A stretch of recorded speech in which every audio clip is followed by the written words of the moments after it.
শব্দের শাব্দিক অর্থ বিরত থাকা। ইসলামী পরিভাষায় আল্লাহকে সন্তুষ্টির উদ্দেশ্যে সুবহে সাদিক থেকে শুরু করে সূর্যাস্ত পর্যন্ত খানা পিনা এবং স্ত্রী সহবাস দিনের বেলায় বিরত থাকাকে সিয়াম বলে বা রোজা বলে। আমাদের উপর যখন রোজা নাজিল হয়, মুহাম্মদ সাল্লাল্লাহু আলাইহি ওয়াসাল্লামের উম্মতের উপরে 30টা রোজা নাজিল হয়নি। মুসা আলাইহিস সালাতু ওয়াসালাম তিনি রোজা রাখতেন আশুরার দিন, তার উম্মতের উপর রোজা ফরজ ছিল আশুরার দিন। কিন্তু আমাদের নবী মুহাম্মদ সাল্লাল্লাহু আলাইহি ওয়াসাল্লাম তার সাহাবীদেরকে আদেশ করতেন প্রত্যেক মাসের 3 দিন রোজা রাখতে। যখন আমাদের উপর এক মাস রোজা ফরজ হয় নাই, 3 দিন রোজা রাখতে বলেছিলেন। এরপরে নাজিল হইলেন দ্বিতীয় হিজরি শাবান মাসে 1 থেকে 30টা রোজার বিধান নাজিল হইল। রোজার বিধান নাজিল হওয়ার পরে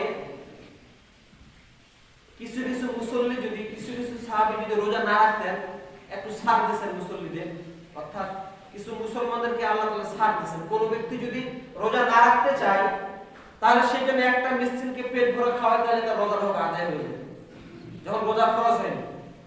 এরপরে দ্বিতীয় বছরে, এটা হলো প্রথম বছর, দ্বিতীয় বছরে সকলকে রোজা 30টা ফরজ করলেন। তখন এটা আদেশ করলেন যে মিসকিনকে খাওয়ালে চলবে না, নিজেই রোজা দিতে হবে। শুধু 2 প্রকার ব্যক্তিকে, যারা অসুস্থ আর যারা মুসাফির, এদের ব্যাপারে কিছু ছাড় আছে, এরা পরবর্তীতে রোজা যদি কাজা করে আদায় করে নিতে পারবে। আচ্ছা, এই হলো রোজার মানে শুরুর নিয়ম। এরপরে আল্লাহ রাব্বুল আলামিন সূরাতুল বাকারা 183 নম্বর আয়াতের ভিতরে বলেন, ইয়া আইয়ুহাল্লাযীনা আমানু কুতিবা আলাইকুমুস সিয়াম কামা কুতিবা আলাল লাযীনা মিন ক্বাবলিকুম লাআল্লাকুম তাত্তাকুন। আল্লাহ বলেন, ইয়া আইয়ুহাল্লাযীনা আমানু, হে ঈমানদারগণ।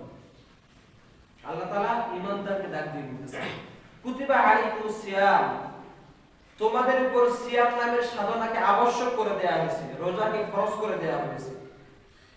কামা কুতিবা আলাল লাযীনা মিন ক্বাবলিকুম, যেমনি ভাবে তোমাদের পূর্বপুরুষের উপরে, অর্থাৎ নবী সাল্লাল্লাহু আলাইহি ওয়াসাল্লামের আগের নবীদের উপরে রোজা ফরজ ছিল।